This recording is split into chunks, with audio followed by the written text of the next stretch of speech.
Hello दोस्तों, नमस्ते, राम राम। मैं हूं अमित चौधरी। स्वागत है आपका अपने YouTube channel Amit sir GK में। तो मेरी जो 6th क्लास है आपकी, लगभग सभी क्लासेस मतलब सभी चैप्टर समाप्त हो चुके हैं तीनों ही सब्जेक्टों के। तो इसी प्रकार से ही मेरी ये सिविक्स या पॉलिटिकल साइंस कह लो या संविधान कह लो, एक प्रकार से ये आपके सामाजिक विज्ञान कह लो या, ठीक है। तो ये एक प्रकार से समाप्त हो चुकी है, आपकी 6th क्लास समाप्त हो चुकी है और आज हम करेंगे 7th क्लास का फर्स्ट चैप्टर, ठीक है। तो इसमें जानेंगे हम फर्स्ट चैप्टर में क्या क्या चीजें जानेंगे, वो आपके सामने मैं अभी स्लाइड प्रकट करता हूँ या प्रस्तुत करता हूँ या प्रेजेंट करता हूँ या आपको पढ़ाता हूँ, ठीक है। तो सीधा चलते हैं। ये फ्रंट पेज तो है ही आपके सामने, ये आपको देख लेना सभी। तो समानता इक्वलिटी के बारे में जानेंगे आज हम, समानता के बारे में, ठीक है। कि समानता समाज के अंदर कैसी होनी चाहिए, या समाज का मतलब समानता का मतलब क्या होता है, या समानता का आधार कैसा होना चाहिए, या एक समान या सभी को एक समान समझना चाहिए। सारी चीजें आज मैं अपनी क्लास के अंतर्गत जानेंगे, ठीक है। कोई भी नीचा नहीं है, कोई भी ऊंचा नहीं है, सभी को एक संविधान में, संविधान की तरफ से देखें तो सभी एक समान है, चाहे वो अमीर हो चाहे वो गरीब हो, ठीक है। आज हम इक्वलिटी के बारे में जानेंगे, ठीक है। थोड़ा सा what will you learn today, topic क्या क्या है, एक ये चीजें आज हम जानेंगे। आज हम इक्वलिटी के बारे में जानेंगे। आप क्या सीखेंगे, समानता का मतलब, समानता का आधार क्या है, या फिर सार्वभौमिक वैश्विक मताधिकार क्या है, ये सारी चीजें हम जानेंगे आज इस चैप्टर में। समानता क्या है, सबसे पहले मैं समानता के बारे में बता देता हूं आपको, इक्वलिटी के बारे में बता देता हूं। इस शब्द का मतलब है कि हर व्यक्ति, हर वो इंसान या एक समान होता है, ठीक है। चाहे वो गरीब हो अमीर हो, चाहे वो किसी भी जाति या धर्म लिंग आर्थिक हैसियत का हो, ठीक है। कोई भी हो, सब एक समान है, ठीक है। एक व्यक्ति का और एक वोट, मतलब 1 पर्सन 1 वोट के बारे में मैं बताऊं तो भारत एक लोकतांत्रिक देश है। लोगों द्वारा चुनी जाने वाली सरकार जो होती है वो है, जहां हर वैश्य को एक वोट देने का अधिकार है। वैश्य का मतलब 18+, चाहे वह किसी भी जाति धर्म लिंग आर्थिक हैसियत का हो। इसका मतलब है यह हुआ कि चाहे वह भारत का राष्ट्रपति हो या फिर कोई दिहाड़ी मजदूर व्यक्ति या एक दिन का जो वर्कर हो, हर व्यक्ति को वोट की कीमत एक ही है और समान वोट के इस अधिकार को सार्वभौमिक वैश्विक मताधिकार कहते हैं, ठीक है। आगे होगा समझ में। सिंपल लैंग्वेज है। भारत में 18 वर्ष से अधिक आयु वाले व्यक्ति को वैश्यक माना जाता है, ठीक है मेरे भाई। Next page. सिंपल लैंग्वेज है। अभी भी समझ में नहीं आई, दोबारा सुनो मेरी बात, मैंने क्या की शुरुआत से, ठीक है। असमानता का आधार, बेसिस ऑफ इनइक्वालिटी के बारे में पढ़ूंगा। हमारे देश में जिन कारणों से असमानता व्याप्त है उनमें से कुछ नीति गए, जैसे कि गरीबी, गरीबी से असमानता की जाती है। इनक्वालिटी, जाति व्यवस्था में असमानता, आज के समय में धर्म को लेकर असमानता है, लिंग को लेकर असमानता है। ये सारी चीजें मोस्ट इंपोर्टेंट है, इनका आधार है असमानता का, ठीक है। अब काम पर जानने की जरूरत, इसके बारे में थोड़ा पढ़ लेते हैं। ये थोड़ा सा मैंने दिया हुआ है टॉपिक, इसका मतलब क्या हुआ।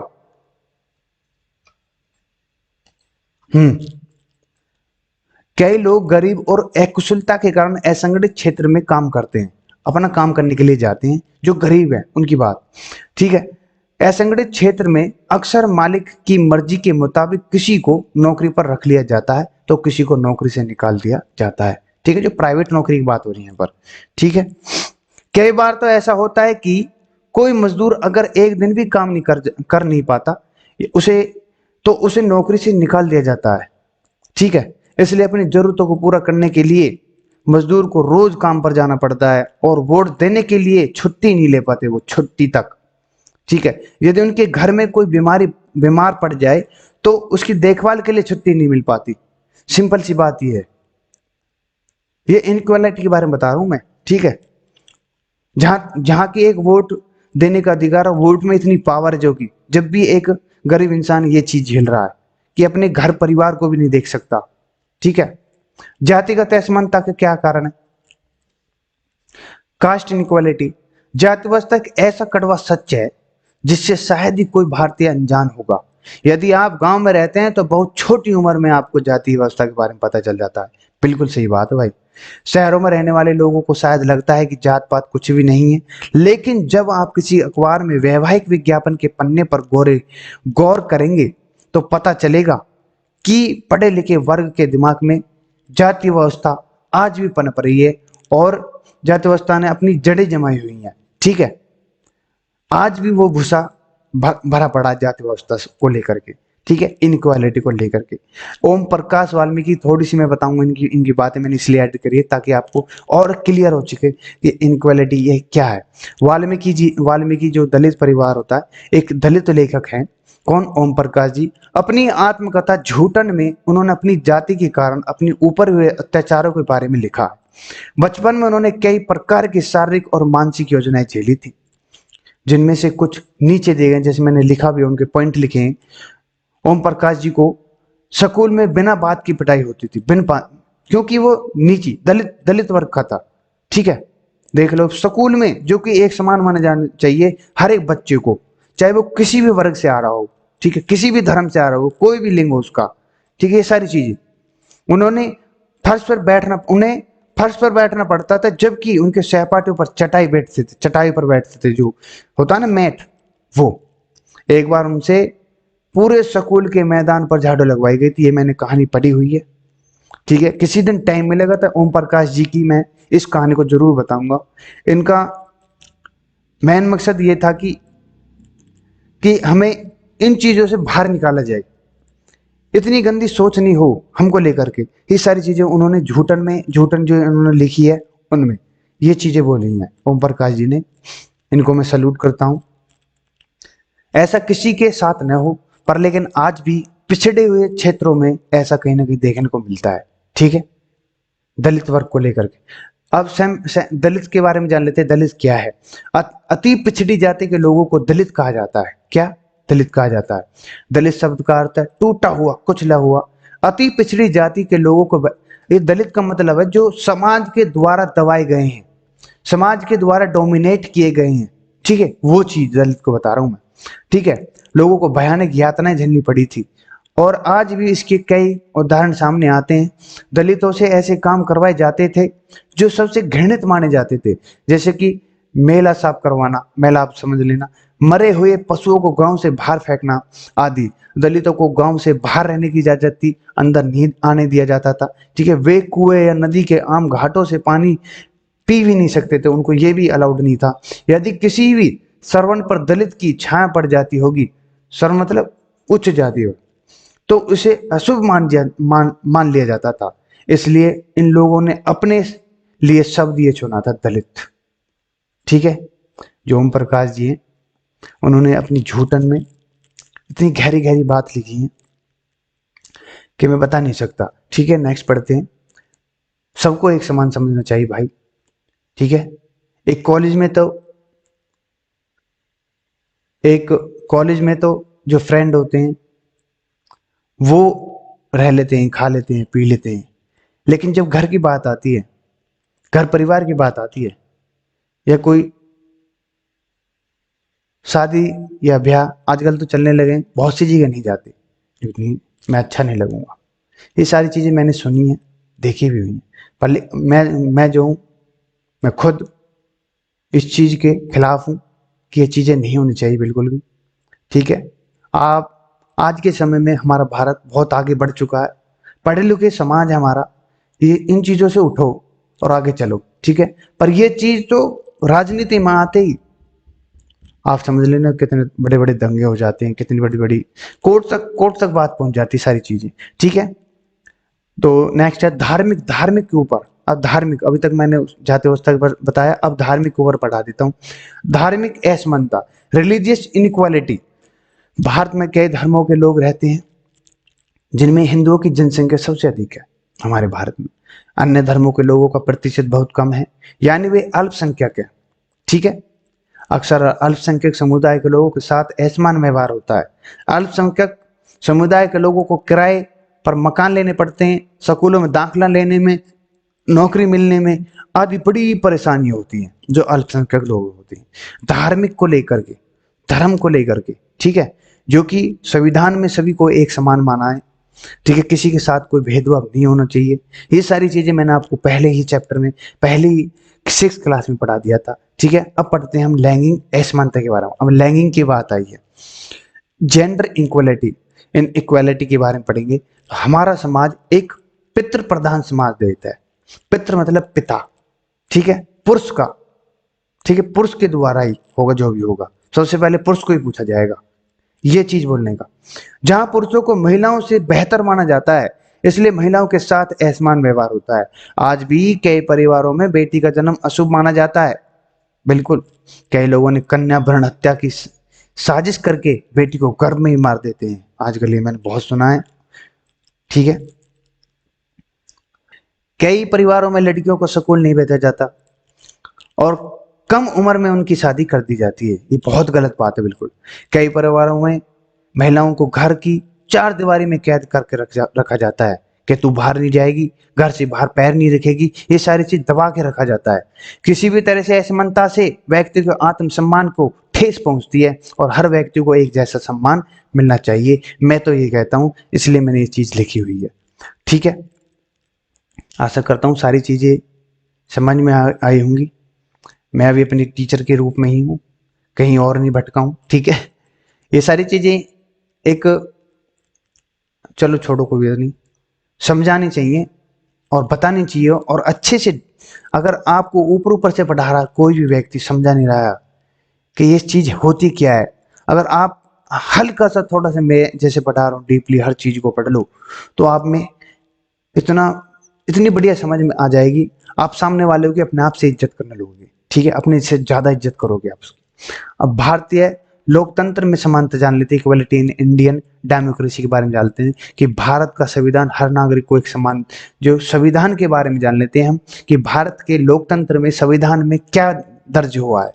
भारत का संविधान हर नागरिक को एक समान दर्जा देता है। इसका मतलब है कि भारत के कानून की नजर में हर व्यक्ति एक समान है, चाहे वो किसी भी जाति, धर्म, समुदाय, लिंग, सामाजिक पृष्ठभूमि, शैक्षिक पृष्ठभूमि से हो, कितना ही बड़ा अमीर हो, चाहे वो अंबानी हो, चाहे एक बेचारा गरीब हो, सबको एक समान है, ठीक है। लोगों की मानसिकता बदलने के में सैकड़ों वर्ष लग जाते हैं, बिल्कुल सही बात है, इसलिए केवल कानून बनाने से बहुत कुछ नहीं बदलता है।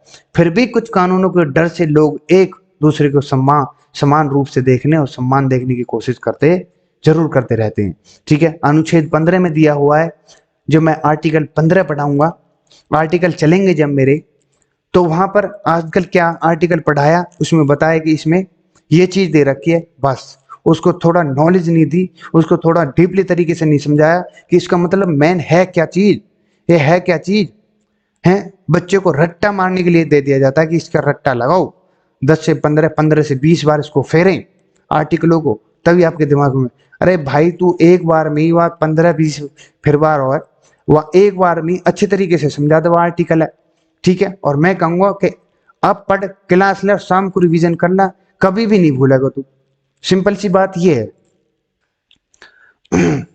पर क्या है, कोचिंग सेंटर को रुपया भी तो लेना है, एक बार पास नहीं होगा तो फिर दोबारा आओ, दोबारा करो कोचिंग, दोबारा से अब की पार आपको पार कर देंगे, बिल्कुल ये सभी चीजें लालच देती हैं, सिर्फ एक रुपये के लालच के ऊपर, ठीक है। अनुच्छेद 15 संविधान में प्रावधान क्या, article 15 provision in the constitution, ठीक है। समानता को लेकर भारत के संविधान में कुछ प्रावधान है जो नीचे दिए गए हैं, मोस्टली इस प्रकार से मैंने दे रखे हैं।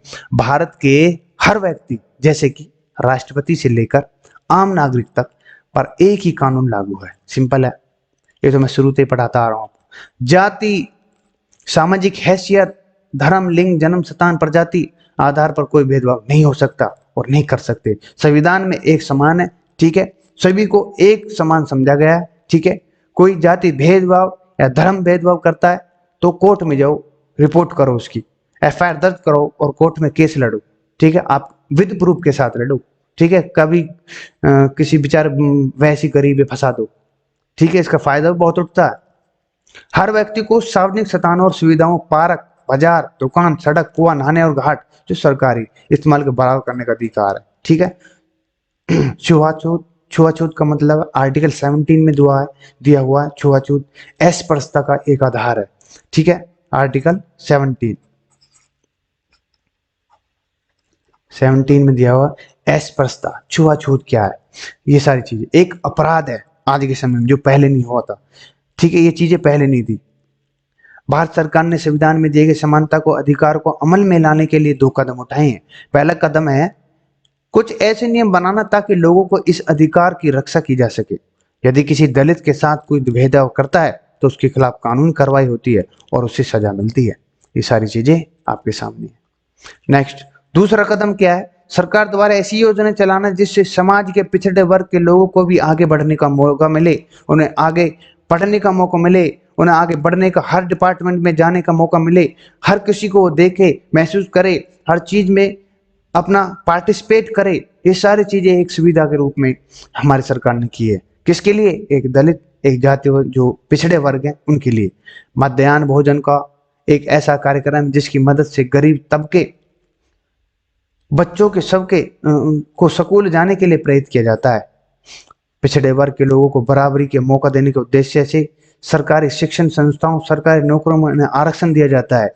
कुल मिला के सरकार ने इतना भी किया हुआ है कि बच्चों को पहले नहीं होता था कि बच्चों को फ्री खाना दिया जाए स्कूल में, क्योंकि गरीब घर से लोग आते हैं या आपके पिछड़े वर्ग से लोग आते हैं, बच्चे आते हैं, लोगों के बच्चे आते हैं स्कूलों में, उनको खाना दिया जाए 2 टाइम या 1 टाइम, ठीक है। उससे क्या है कि उस पर गरीब पर भी थोड़ा सा ये लगेगा कि हाँ भाई बच्चा भूखा नहीं रहेगा, किसी पूरे दिन घर पर बैठकर कम से कम पढ़ाई भी करेगा और वहां पर खाना भी मिलेगा इसको। ये सारी चीजें सरकार समझती है और करती भी है, ठीक है। इनके लिए बड़े बड़े कार्यक्रम प्रोग्राम चलाए हुए हैं या योजनाएं चलाई हुई हैं हमारी सरकार ने, ठीक है। आशा करता हूँ ये सारी चीजें समझ में आ रही होंगी आपको।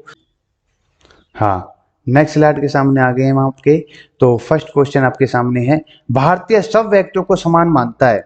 चुनाव आयोग प्रदेश मानेगा, आचार संहिता मानेगा, संविधान मानेगा? तो संविधान मानेगा, सिंपल है, ठीक है। चाहे वो अमीर हो, गरीब हो, कोई भी वर्ग से हो, पिछड़े हो या कुछ भी, किसी भी जाति से हो, किसी भी धर्म से हो, तो संविधान हमारा सभी व्यक्तियों को एक समान मानेगा, ठीक है। नागरिक अधिकार आंदोलन, ये क्वेश्चन आया हुआ है आपका, चाहे आप ग्रुप डी में लगा लो या आपके में लास्ट एसएससी अभी जो जीडी का पेपर हुआ था उसमें लगा लो, ठीक है। क्या पता सीटेट में भी दे दे इनको, ठीक है। तो आप तैयार रहना कि नागरिक अधिकार आंदोलन कब प्रारंभ हुआ? तो 1950 में हुआ था। नागरिक अधिकार आंदोलन सर्वप्रथम किस देश में हुआ था? 1950 में हुआ था और अमेरिका देश में हुआ था, ठीक है। ये सारी चीजें मोस्ट इंपोर्टेंट है नागरिक अधिकार को लेकर के। सभी लोकतंत्रों का आवश्यक पहलू क्या होता है? जो लोकतंत्र देश है उनका पहलू क्या है? सार्वभौमिक वैश्विक मताधिकार होना चाहिए, बिल्कुल ठीक है। सार्वभौमिक आवश्यक, ये गलत हो जाता है, असमानता भी गलत है, गठबंधन भी गलत है। तो first is the right answer, सार्वभौमिक वैश्विक अधिकार होना चाहिए, ठीक है।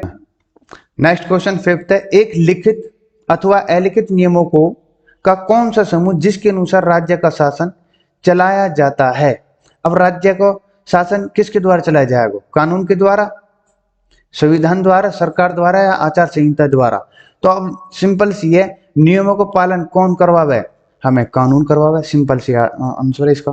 भारत में किस आयु से ऊपर के व्यक्ति को मत देने का अधिकार प्राप्त है? 18 वर्ष, सिंपल है, ठीक है। भारतीय संविधान में कितने मौलिक अधिकार दिए गए हैं? अब भारत संविधान में मौलिक अधिकारों की बात हुई है तो टोटल कितने अधिकार हमारे मौलिक? 6 है, ठीक है। 6 इज द राइट आंसर आपके सामने। तो नेक्स्ट क्वेश्चन आपके सामने, मौलिक अधिकार किस अनुच्छेद में आते हैं? अनुच्छेद 13 से 35। अब ये किसी ने बताया नहीं होगा, आज तक का रिकॉर्ड है कि टोटल मौलिक अधिकार कितने हैं हमारे। तो टोटल आप काउंट करना, 24 बैठेंगे क्या मौलिक अधिकार, ठीक है। ये याद कर लेना, मोस्ट इंपोर्टेंट है, ऐसे पूछ सकता है कि मौलिक अधिकार टोटल कितने हैं, ठीक है। अब मौलिक कर्तव्य की बात हुई है, मौलिक कर्तव्य आर्टिकल 51.1 में ये दे रखा है आपके मौलिक कर्तव्य, ठीक है। तो 11 हो जाते हैं वो आपके मौलिक कर्तव्य। नेक्स्ट क्वेश्चन आपके सामने है, सार्वभौमिक वैश्विक अधिकार का विचार किस पर आधारित है? समानता के विचार पर, स्वतंत्रता के विचार पर या न्याय के विचार पर आधारित या विचार पर? अब सार्वभौमिक वैश्विक मताधिकार का विचार किस पर है? समानता के आधार पर, सिंपल है, ठीक है। आपके सामने सिंपल आंसर है। इसी प्रकार से जिस बच्चे ने मेरी क्लासेस ली हैं वो आपको कहीं भी कैसे भी कोई दिक्कत नहीं आएगी, ठीक है। सार्वभौमिक वैश्विक अधिकार ये सिंपल से हैं, आपके दिमाग में इतनी तो समझ होगी कि मैंने क्या पढ़ाया और क्या क्वेश्चन करवा रहा हूँ, उन्हीं से क्वेश्चन आए, टचेबल है, ठीक है। ऐसे ही क्वेश्चन पूछेगा वो आपसे, ठीक है। 11th क्वेश्चन आपके सामने, संविधान द्वारा मान्य किए गए समानता के अधिकार को शासन ने कितने तरह से लागू किया है? 1 तरह से, 2 तरह से, 3 तरह से, 4 तरह से? 2 तरह से लागू किया है संविधान द्वारा मान्य किए गए समानता को, अधिकार को।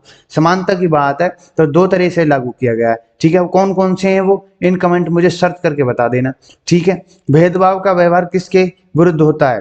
जब भेदभाव करोगे किसी के साथ, क्या कानून के होगा, क्या लोगों के होगा, नेताओं के होगा, समाज के होगा।